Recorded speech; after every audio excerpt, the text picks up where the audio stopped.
Welcome back to The Agenda with the Missoula County Commissioners. I'm Josh Slotnick, and I'm here with my fellow commissioners and friends, Dave Strohmeyer and Juanita Vera. We've been out for a while. We are actually on a bridge jumping tour of Western Montana. But we looked. Back from the Noxon Bridge. We looked before we jumped. We looked before we Cannonball or Cannonball. okay, yeah. Backflip. Okay. Today we're joined by Kelli Hess, the Executive Director at Home ReSource. Hello. Welcome, Kelli. Good morning. Good morning. So, for starters, for folks who are not familiar with Home ReSource, what the heck is Home ReSource? Oh boy, big question. Okay. I talk about Home ReSource as being our community sustainability center. So Home ReSource does so much. We've been around we're going on our 21st year in Missoula, so that's a really big deal. And we're on the corner of Russell and Wyoming Street, and mostly known for our reuse store. And so really a place where people can thrift building materials, and we're able to do that. And last year we were able to keep 1.8 million pounds of building materials out of the landfill. Wow. Building materials are something that will fill up our local landfill if we're not really careful. And so with the growth of Missoula, having a space where people can have access to reuse and also a place to either donate their materials or find the next best project. So sometimes it's about reusing a material for its intended purpose, but other times it's about being reimagined and figuring out what that might turn into. So we have this amazing store. If you haven't been there, it's eye candy to the 10th degree. It's a really fun place to walk around and just see what we have. What makes Home ReSource really special in our reuse store is that we deal with every kind of building material. And so there's other organizations similar to ours in other communities that do set up a system for building reuse, but they don't deal with the what I call bits and bobs. And so not only do we do the big things like doors and windows and toilets and cabinetry, we also do little tiny bits and bobs like hinges, drawer pulls, or shower heads, or the connecting piece for whatever you can think of. We have that in our store as well. Yeah, I've found some hard to find hardware there. Yeah, absolutely. Well, and besides the opportunity for folks to donate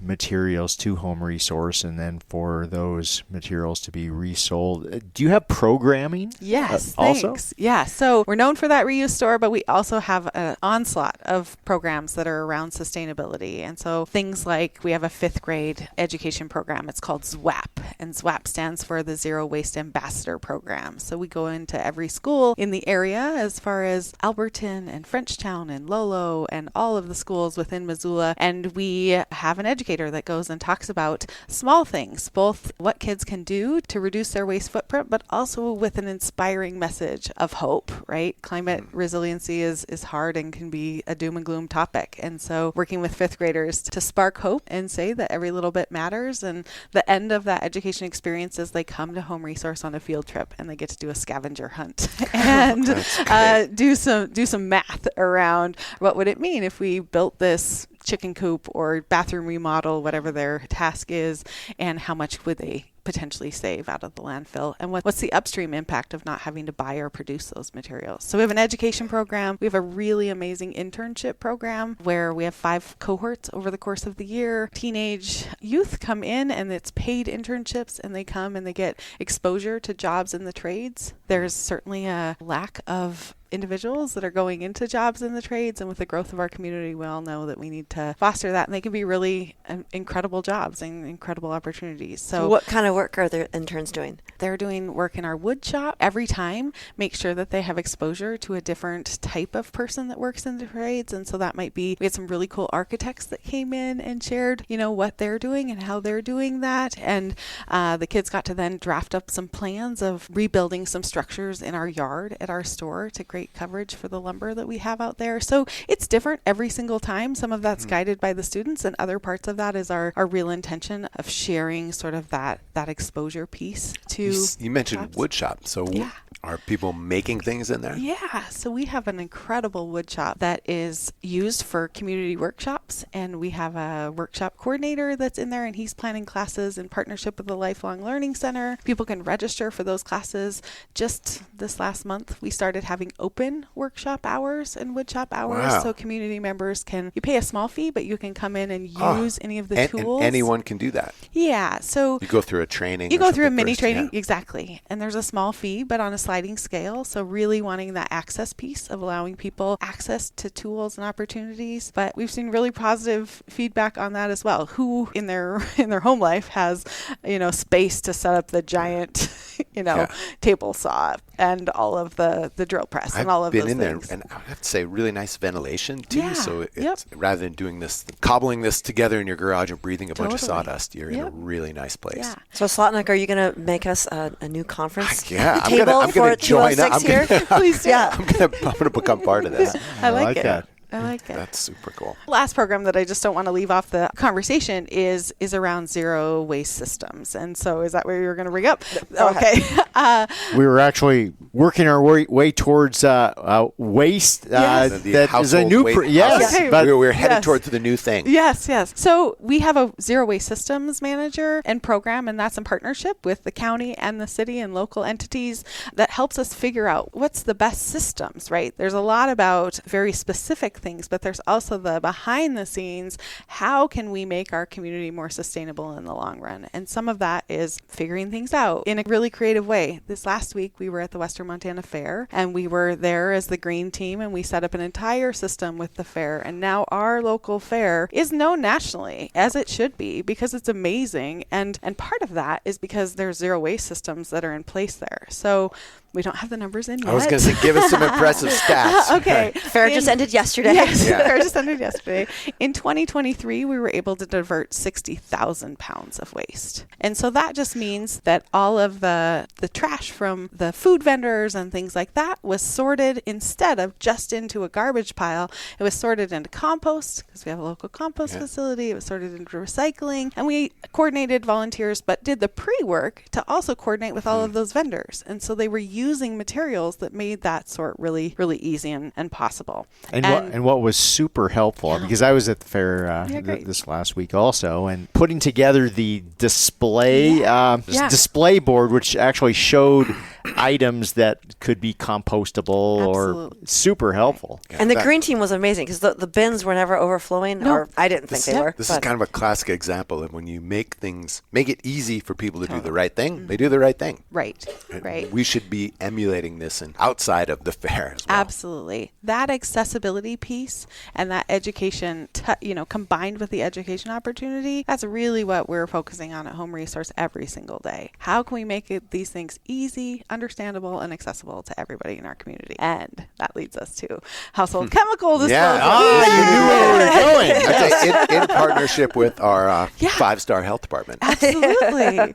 I'd give them 10 stars, to be honest. So what kind of things can people drop off at the new facility? Okay, so there's lots of categories of things, and the list is very long. And so you should go to the website, Home Resources website. It's homeresource/HCD, household chemical disposal is what that stands for. And you could see the full list. But it's everything from some flammables, right? So diesel fuel, if you have those. You can bring diesel fuel. Yeah, if you have fuel in your garage that is mixed for the certain tool or the thing, or then has sat there longer than it should have, and you don't know if it's good. Yeah. Now there's a place in Missoula that you can get rid of that. And so flammables is one category, pesticides and herbicides. And so But there are volume restrictions, Slotnick. There's volume. You're going to have to make more than one appointment.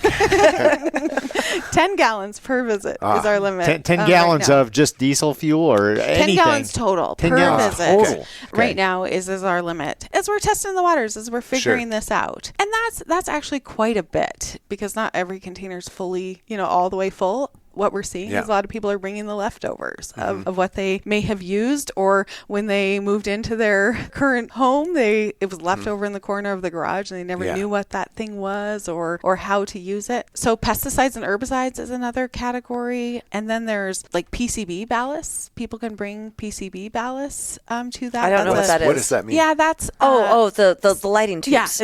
Okay. It's not the light bulb tube, but it's the connecting piece, and there can be mercury in some of those. And so wanting to make sure that those don't end up in our landfill as well. There's a big long list. Drano, some cleaners, people bring cleaners. A big reason why Home Resource engaged in this partnership, which is really unique, right? The public and nonprofit partnership and years in the making. But part of that is the old Has Waste Days. We used to have Has Waste Days pre-2020. Yeah, they'd have 1 or 2 a year. For a long time. We had those in Missoula, and there were, I don't know if you ever participated, but there were big, long lines. I was just going to talk about the lines of cars. Right? And at those events, what they found was that what people were bringing, a lot of what they were bringing could be diverted, could be used. Sometimes the best case scenario is that chemical is used for its initial intended purpose, not disposed of. What's an example? Paint, right? So here's the thing. 40% of what people were bringing to those Has Waste Days could have been either sold in our store or made available to community members to just use. People will bring Drano, because what do you do with that? How do you get rid of it? And bring like it to that. my house. I have a few clogged drains. I know. Wait until your drain clogs up again. So how does scheduling work for this? It's online. It's an online system. Okay. You can also call Home ReSource and we would walk you through it. Not just walk up anytime. Nope. It's Tuesdays and Thursdays starting at 9 a.m. There's appointments scheduled out. Depending on demand, we'll add appointments or not. But right now it's Tuesdays and Thursdays. And for a small fee, there is a fee. The baseline fee is $20. People can bring up to 10 gallons of these chemicals. And the Water Quality District, the health department employees, are the ones that are staffing this space. Because are there some things that maybe people shouldn't bring that maybe you could have brought to Has Waste Days just so folks? Yeah. Right now, we're not able to take unlabeled chemicals. And so if you just have the mystery jug, It's pretty reasonable.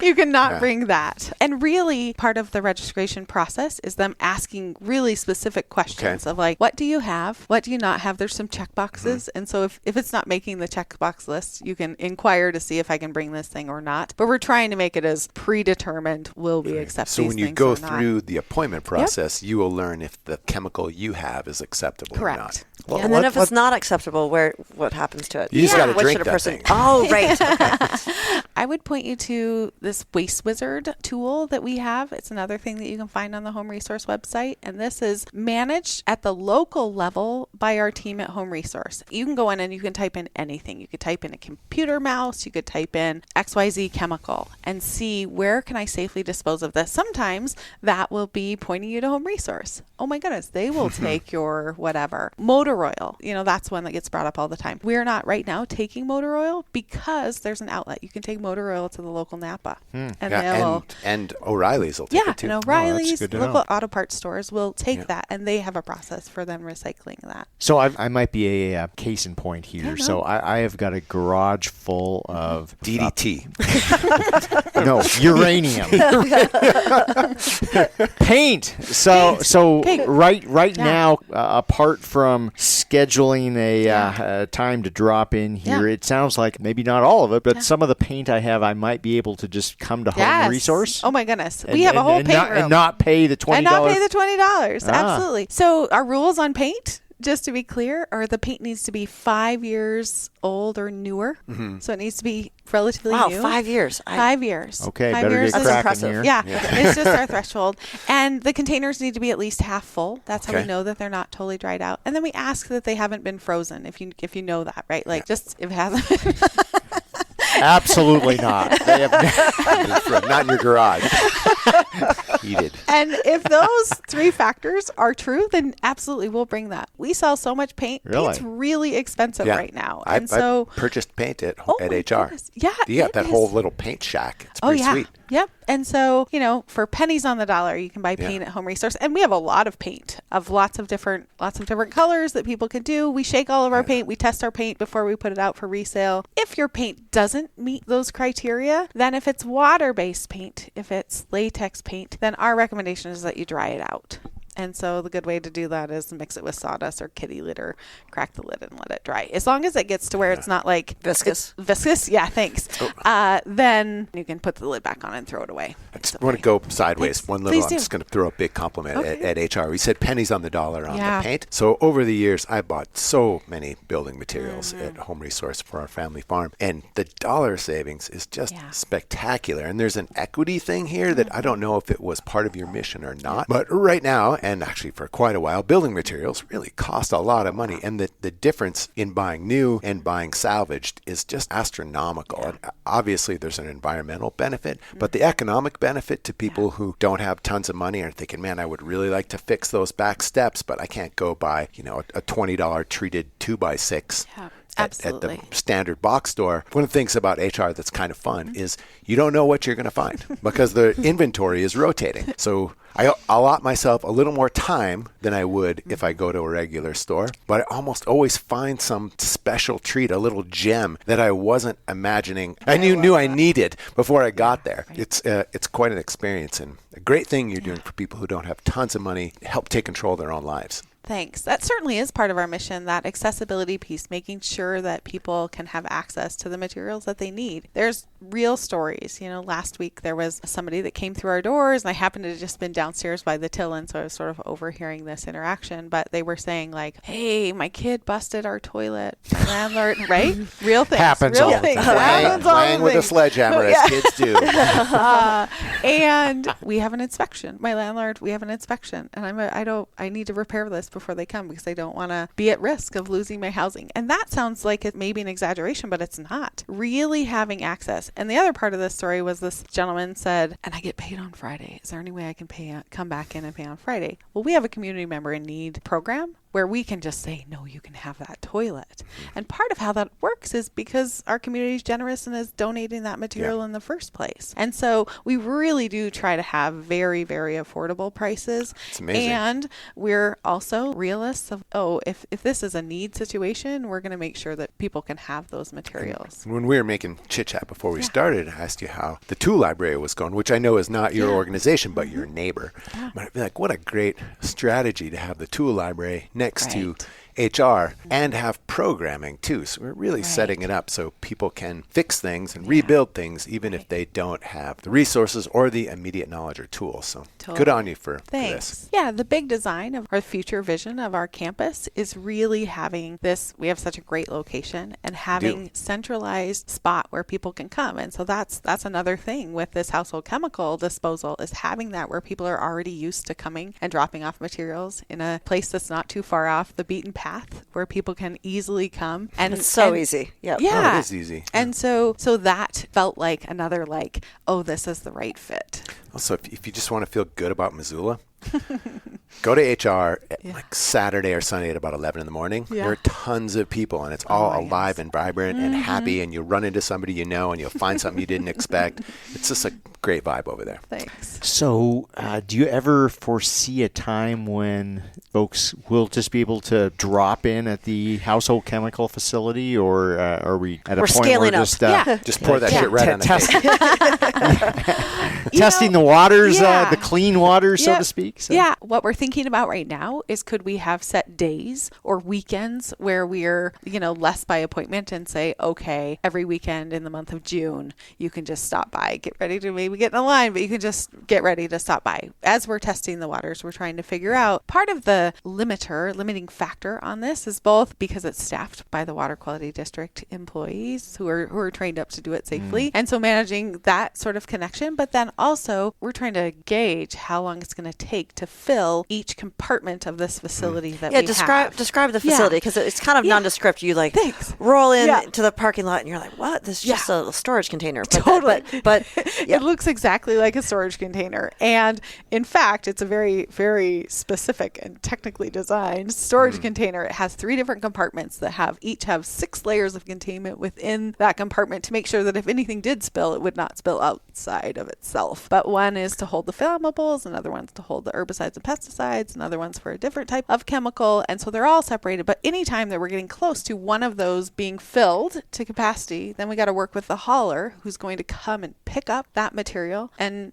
essentially where does it ship go? it off. The hauler that we have a contract with right now is taking it near Salt Lake City and it'll be incinerated. So the outcome's not great. I mean, part of the education that we were talking about before that we want to do is either don't buy it or use it for its intended purpose. Make sure that you want in the quantity that you're going to get. And so that piece feels really great too, just to be able to share that message. But it's getting hauled off. What's happening on September 6th and 7th? We're calling it the last best Has Waste Day. Swan song. The last best. And really, we're trying to release that pressure valve that we were just speaking of. We haven't had a Has Waste Day in Missoula since before 2020. And so having a spot where people can bring larger quantities. So September 6th and 7th, all day long. And it's going to be at the building that's on the other side of the Scott Street Bridge. I thought it was City Public Works. Is it City Public Works? Is the 10-gallon limit in effect? No, up to 50 gallons. Up to 50. Okay. Right. You will see me. So folks on either of those days should not show up at Home ReSource. Right. They should not show up at Home 1305 ReSource. Scott Street. And how about, can you do motor oil on that day? Go to Napa. That sounds like a loaded question. It is a loaded question. I don't think so. I think we're still pushing towards O'Reilly's and Napa. But the flammables. But the flammables and unlabeled things, because the hauler will be there on those days, and so they will be able to do the testing to know then which area. Much more will be able to be accepted. Do they have at these. forklift there? I'm sure that they do. Yeah. People in the past have pulled up with trailers, right? And so there will be way more staff and way more capacity to unload the materials. Don't ask. What if the motor oil is mixed in with gasoline? Is that don't light a match. Being able to release years of compilation of people having collected these materials, we're really feeling good about that. And then back to your question of, do we ever see it being open or more free-flowing hours? We think we'll get there. But we need to take these small steps out of the gate to make sure that we can manage what people are bringing in. Have we missed anything you want to celebrate or highlight? I said it before, but it is really unique for a nonprofit and a municipality, right? Working with the county as closely as we have, that's unique. You don't see that in every community. And I just think that we're so very fortunate in Missoula to have this opportunity, have minds around the table that are willing to sort through all of the things. We were saying before, I know we're calling it the last best has waste days. It's a great name, actually. It is, thanks. But we have not been calling it hazardous waste. We call it household chemical because there's so much red tape, because there's so many rules, as there should be, to getting rid of challenging chemicals. And so that are also so common that people think that they're innocuous because they are so common, but they still you can buy cause all problems. of this stuff at Ace, right? Yep. You could walk into the local hardware store with no age restriction, and you could just buy all of this stuff. But then what do you do with it, and how do we in Missoula make sure that it does not land in our aquifer? I've heard that in some places our aquifer is 6 feet underground. Yeah. Right? It's so very close to the surface. And so this, for a place that's as magical and beautiful as Missoula is, having our drinking water, right? Having that, and having groups of people and different types of entities that are willing to work together to make it happen, it's just magical. I'm really proud of it. And I think folks also don't think about the human on the other end of your disposal, and the importance for our sanitation workers in our landfill. That those are your neighbors and your friends who are doing that work and handling those hazardous materials. Safety concerns too. Yeah. I really like what you said about the unique relationship. Local government cannot alone do all of the public good. Right. We have to work closely with our nonprofit sector and folks in the private sector, understanding there's just too much work to be done and not enough money, and only by working together can we even make a dent. You guys are true leaders there. Thank you. Thank you. So lucky to have you. Oh, before we close, here's our favorite question. favorite question. Yes. Okay. Share with us a good book or nugget of wisdom or soundbite or something that you've come across. I have two things, and one is, first I got to give a shout out to my friend Becky Douglas, who's one of the co-owners of Heritage Timber, one of the local deconstruction units in town, and she turned me on to this. And so it's the Ologies podcast. You all listen to the Ologies? No, I've not. Oh my Tell goodness. us about it. Yeah. It is. I had to write down the name. Allie Ward is the host of it, and it's magical. Everything. The most recent episode was Chickenologies, and I'm a chicken. Yes, I have. I listened to ologies about You pigeons. did? Pigeons. As a pigeon they person. have a fantastic pigeonology. Okay, well, go back to an episode from. I should have guessed. Go back to an episode from last November, and there was one that was discard anthropology, and they called it garbageology, garbology. I don't know. Nice. And this woman that is interviewed does the whole thing, becomes a sanitation worker in New York City, and really dives in to figure out, just was trying to learn everything about the process of our trash system, but then does a little research into the anthropology of it. We didn't used to discard near as much as we do. Yeah. There was not single-use things in the world, and so things were used over and over and over again. And anyway, I highly recommend the Ologies podcast. It's a way that I love to learn. It's a way that I love to listen, and it's different topics every week or month or that it is. But that garbage one is fascinating. That sounds super cool. Thanks for the tip. Thanks for joining us. Oh my goodness, I'm so It's glad been to be here. delightful. Thanks for the work that you do and serving the service that you provide. Thanks for Thank all you do. so much, Kelly. You bet. See you later. Thanks for listening to The Agenda. If you enjoy these conversations, it would mean a lot if you'd rate and review the show on whichever podcast app you use. And if you know a friend who would like to keep up with what's happening in local government, be sure to recommend this podcast to them. The Agenda with the Missoula County Commissioners is made possible with support from Missoula Community Access Television, better known as MCAT, and our staff in the Missoula County Communications Division. If you have a question or a topic you'd like us to discuss on a future episode, email it to communications@missoulacounty.us. To find out other ways to stay up to date with what's happening in Missoula County, go to missoula.co/county updates. Thanks for listening.